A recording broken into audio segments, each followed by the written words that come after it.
May tumitrendingan na Pinoy restaurant dito sa Japan at kung saan may masarap na kainan, dapat pinupuntahan. Kaya dinayo ng aming team ang Lola Grill and Restaurant para masubukan at matikman ang mga nagsasarapang mga pagkaing Pinoy. Ako si Luffy, dito toong pangalan OFW sa Japan. Tara, samahan mo ko.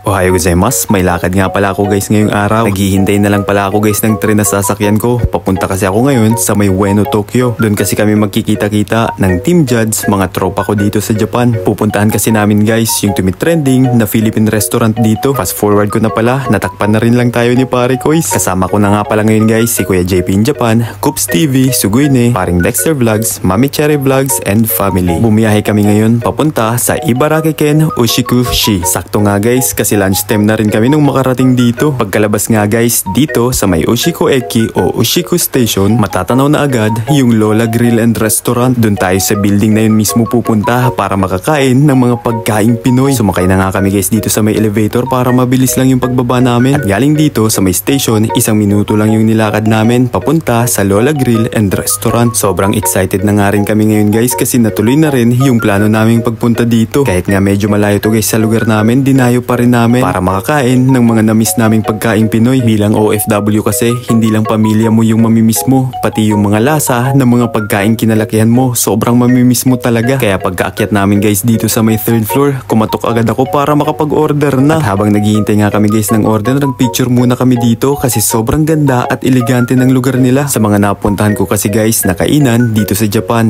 isa ang Lola Grill and Restaurant sa may pinakamaganda at eleganteng interior design. Kaya naman pala dinarayo sila kasi package set na sa lasa, service at ambience. At eto na nga pala guys yung mga na-order naming pagkain dito. Kumuha kami nitong pritong bangus na may sobrang sarap na sawsawang suka at ang tinatarget lagi sa handaan na lumpiang Shanghai. At itong sobrang laki na crispy fried chicken. At ang isa sa paborito kong ulam na chop suey. At ang isa sa rason ba't dumayo ako dito para makahigop ng mainit na sabaw ng sinigang. And save the best for last, umorder din kami nitong Pinoy style pork liempo at Pinoy style pork barbecue with potato fries and veggie salad at may sobrang sasarap na sausawan din. Kaya ang sarap talaga mag-dine in dito kasi always freshly cooked and fresh from the fire, you know. Kaya sa mga magda-dine in, open sila ng alas 11 ng umaga hanggang alas 3 ng hapon. Nagre-resume sila ng alas 5 ng hapon hanggang alas 10 ng gabi. Mas maganda guys ang advance reservation bago pumunta kasi marami na yung pumupunta dito. At pwede ka rin mag-order online kasi nagdi-deliver sila all over Japan. Delivery via Yamato Cool Takyubin. Pwede kayo mag-contact dito sa Lola Grill and Restaurant Ushiko. Itadakimasu. Barbecue. Sausawan suka. Chop suey. Liempo to. Liempo.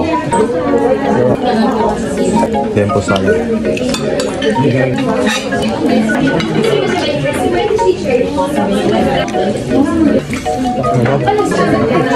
Oh, garlic rice guys. Bagay siya sa bangus. Gamit ng sour eh.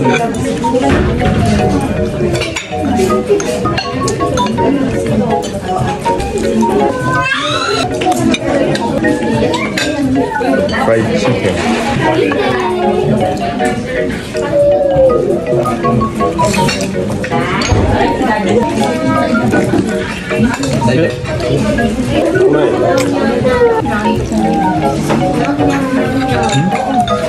Sinigang.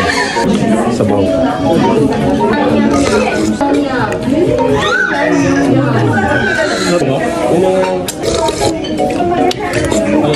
Pansit. Pwede mo marin yung pansit.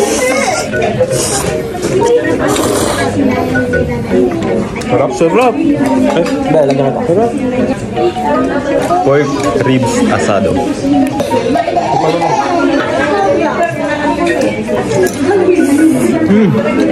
Lambot. Lambot pre. Tikman na sa akin. Ay, Kadalawang rights ako eh. Sobrang dami nga ng nakain namin ngayon guys. Craving satisfied talaga. Halos lahat ng nakain namin masasarap. Sobrang dami nga ng taong pumunta ngayon at ang isa sa kababayan nating customer nagse-celebrate ng birthday niya. At habang nag-isang bote kami ng RD o pulang kabayo, diretso na rin kami tinawag ng tanghalan.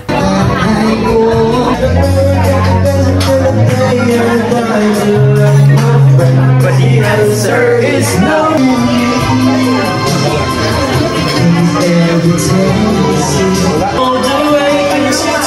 Diwata pa, Ping! Namit nga rin pala namin ang may-ari nitong Lola Grill and Restaurant na si Ma'am Rachel. Kaya salamat po sa lahat ng kapamilya ni Ma'am, pati na rin kay Chef. Yun lang, hanggang dito na lang. Huwag ka ulit mawawala bukas. Maraming salamat ulit sa iyong ilang minuto.